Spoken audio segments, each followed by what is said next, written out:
Bismillahirrahmanirrahim. Assalamualaikum warahmatullahi wabarakatuh. Alhamdulillah. Alhamdulillahirabbil alamin. Assalatu wassalamu asrofil anbiya wal mursalin Sayyidina Muhammadin wa ala alihi washabbihi ajmain. Rabbi shrah li sadri wa yassir li amri wa uqdatam min lisani yafqahu qawli. Halo teman-teman sekalian, sahabat yang mulia, apa kabar? Alhamdulillah. Kita berjumpa lagi di dunia maya dalam keadaan sehat walafiat. Dan oleh karena itu jangan pernah lupa untuk bersyukur kepada Allah Subhanahu wa taala atas segala karunia yang dilimpahkan kepada kita yang begitu banyak dan mustahil kita bisa menghitungnya. Di antaranya adalah karunia kesehatan, karunia kesempatan, karunia umur panjang yang barokah, dan tentu karunia yang paling agung adalah karunia iman dan Islam.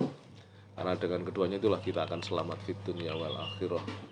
Dan selanjutnya mari kita bersolawat kepada baginda Rasulullah.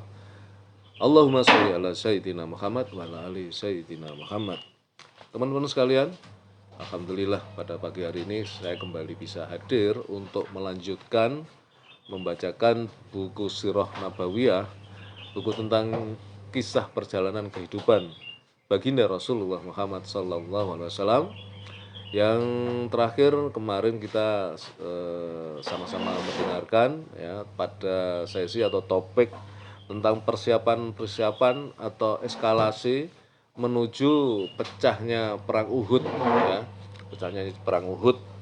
Dan pada kesempatan pagi ini saya sampaikan sub inspeksi pasukan ya.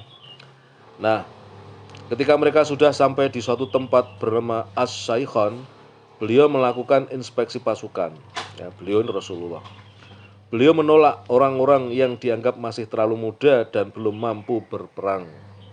Di antara mereka adalah Abdullah bin Umar bin Khattab, ya, Usamah bin Zaid, Usaid bin Duhair, Zaid bin Sabit, Zaid bin Arqam, Irobah bin Aus, Amru bin Hazm, Abu Sa'id Al-Khudri, Zaid bin Harisah Al-Ansori, Sa'ad bin Hibah, dan Al-Bara' bin Azib.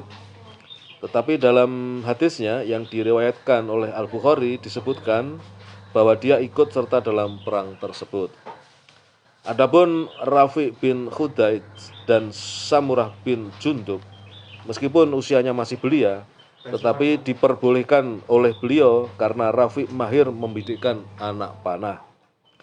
Maka Samurah berkata, aku lebih kuat daripada Rafi', aku lebih gesit. Tatkala informasinya sampai kepada Nabi SAW, beliau lantas memerintahkan keduanya bertarung di hadapan beliau. Keduanya pun saling bertarung hingga akhirnya Samurah mengalahkan Rafi'. Maka beliau kemudian mengizinkan juga Samurah ikut berperang. Berikutnya bermalam di tempat antara Uhud dan Madinah. Mereka sampai di tempat ini pada sore hari. Beliau melakukan sholat maghrib, dilanjutkan sholat isya, dan bermalam di sana. Lalu beliau memilih 50 orang untuk menjaga perkemahan dengan berkeliling di sekitarnya. Komandan mereka adalah Muhammad bin Maslamah Al-Ansori, pahlawan yang membunuh Ka'ab bin Ashraf, sedang Dhi'wan bin Abdul Qais menjaga Nabi SAW secara khusus. Berikutnya, pembelotan Abdullah bin Ubay bin Salul dan sahabat-sahabatnya. Sesaat sebelum fajar menyingsing, beliau SAW melanjutkan perjalanan sampai tiba di Saud. Di sana beliau melakukan sholat subuh. Pada saat itu beliau berada dekat sekali dengan musuh. Beliau dapat melihat mereka dan mereka pun dapat melihat beliau. Di sanalah Abdullah bin Ubay si munafik membelot. Ia pulang bersama sekitar sepertiga pasukan, sekitar 300 prajurit, sambil berkata, kami tidak tahu atas dasar apa kami harus membunuh diri kami sendiri. Ia pun menampakkan kesan penentangannya terhadap keputusan Nabi SAW dengan alasan beliau lebih mengikuti pendapat orang lain sembari mengacuhkan pendapatnya. Tidak diragukan bahwa sebab pembelotannya itu bukanlah seperti yang ia tampakkan, yaitu beliau telah mengabaikan pendapatnya. Jika tidak demikian, tentu dia tidak akan ikut berangkat bersama pasukan sejak awal keberangkatan. Akan tetapi tujuan utama dari pembelotannya ini dalam kondisi genting saat itu tidak lain membuat kekacauan dan keguncangan dalam tubuh pasukan muslim agar dilihat oleh dan didengar oleh pihak musuh. Aja kenceng-kenceng ngobrol. Agar dapat dan didengar oleh pihak musuh hingga mayoritas pasukan meninggalkan Nabi Shallallahu Alaihi Wasallam. Sedang pasukan yang masih bertahan bersama beliau akan runtuh semangatnya. Pada saat yang sama pihak musuh semakin berani dan meningkat semangatnya menyaksikan pemandangan ini. Dengan begitu akan mempercepat pembunuhan atas Nabi SAW dan para sahabatnya yang ikhlas. Setelah itu suasana akan menjadi tenang dengan kembalinya kepemimpinan ke tangan si munafik ini dan teman-temannya. Gembong munafik ini hampir saja berhasil merealisasikan sebagian dari apa yang menjadi tujuannya. Dua suku sudah condong untuk memisahkan diri dari pasukan, yaitu Bani Haritsah dan suku Aus dan Bani Salamah dari suku Khazraj. Akan tetapi Allah meneguhkan kedua kelompok ini hingga keduanya menjadi tenang kembali setelah sebelumnya dalam diri mereka berkecamuk keraguan dan keinginan untuk pulang kembali dan memisahkan diri. Terkait keduanya, Allah Subhanahu wa taala berfirman, A'udzubillahi minasyaitonirrajim. Id hammat ta'ifatani minkum an tafsala wallahu waliyuhuma wa 'alallahi falyatawakkalul mu'minun. Ketika dua golongan daripadamu ingin mundur karena takut, padahal Allah adalah penolong bagi kedua golongan itu. Karena itu hendaklah kepada Allah saja orang-orang mukmin bertawakal. Surat Ali Imran ayat 122. Abdullah bin Haram, ayah Jabir bin Abdullah, berupaya mengingatkan orang-orang munafik tentang kewajiban mereka dalam situasi kritis tersebut. Dia mengikuti mereka sambil mencela dan meminta mereka kembali, seraya berkata, "Kembalilah, berperanglah di jalan Allah atau bertahanlah." Mereka menjawab, "Andai kami tahu kalian akan berperang, kami tidak akan pulang." Maka Abdullah bin Haram meninggalkan mereka seraya berkata, "Semoga Allah membinasakan kalian, wahai musuh Allah. Allah akan mencukupkan nabinya tanpa bantuan kalian." Sehubungan dengan sikap orang-orang munafik ini, Allah Subhanahu wa taala berfirman, "Waliya'lamal ladina nafaqu wa qila lahum ta'alu qatilu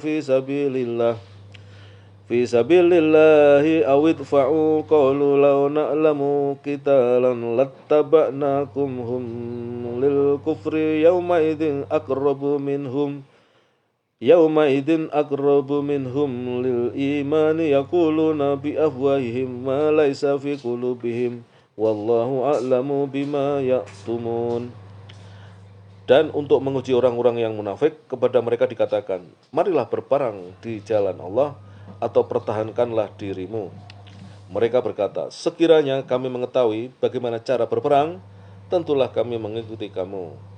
Mereka pada hari itu lebih dekat kepada kekafiran daripada keimanan. Mereka mengatakan dengan mulutnya apa yang tidak sesuai dengan isi hatinya, dan Allah lebih mengetahui apa yang mereka sembunyikan. Surat Ali Imran ayat 167. Sisa pasukan Islam menuju Uhud. Pasca pembelotan dan pemisahan diri ini, Nabi Shallallahu Alaihi Wasallam bangkit bersama sisa pasukan yang berjumlah 700 prajurit melanjutkan perjalanan menuju arah musuh. Antara perkemahan pasukan Quraisy dan Gunung Uhud terhalang oleh tempat-tempat yang banyak. Beliau berkata, "Siapakah yang bisa membawa kita sampai ke posisi kaum Quraisy dengan jalur tersingkat tanpa melewati mereka?" Abu Qusaimah berkata, "Aku, wahai Rasulullah." Dia memilih jalan pintas menuju Uhud, melewati tanah lapang dan ladang Bani Haritsah dengan memposisikan musuh di sebelah barat. Dalam perjalanan ini, pasukan Islam melewati kebun Marba' bin Qaidi, seorang munafik yang buta. Tatkala dia merasakan adanya pasukan, dia melemparkan tanah ke wajah-wajah pasukan Islam sambil berkata, "Aku tidak mengizinkan kalian memasuki kebunku jika engkau adalah Rasulullah." Pasukan Muslim bergegas hendak membunuh laki-laki ini, tetapi Rasulullah berkata kepada mereka, "Janganlah kalian membunuhnya. Dia ini orang yang buta mata dan buta hatinya." Rasulullah SAW melanjutkan perjalanannya hingga tiba di jalan yang ada di Gunung Uhud di tepi sebuah lembah. Selanjutnya bersama pasukannya mendirikan perkemahan menghadap ke Madinah dan membelakangi Gunung Uhud. Dengan demikian pasukan musuh terhalang di antara pasukan muslim dengan Madinah. Baik teman-teman, sementara sampai di situ dulu ya. Kita sampaikan eskalasi dalam menuju pecahnya perang Uhud ini ya. Bagi kalian yang pernah pergi haji atau umroh ya, tentu bisa membayangkan ya. Dan di kawasan ketika kita berkunjung ke kawasan dekat Gunung Uhud itu, kita akan ditunjukkan oleh pemandu ya, kawasan di mana terjadi pecahnya pertempuran ini ya.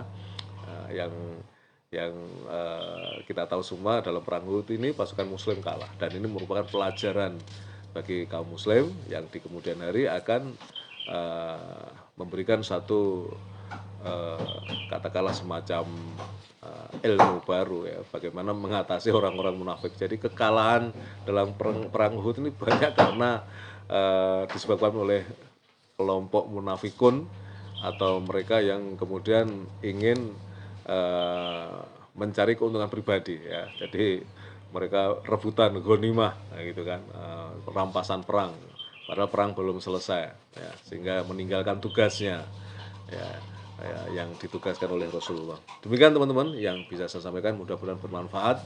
Kita terus dan akan melanjutkan buku Sirah Nabawiyah ini sampai selesai ya. Mudah-mudahan kita semakin mencintai baginda Rasulullah Muhammad SAW.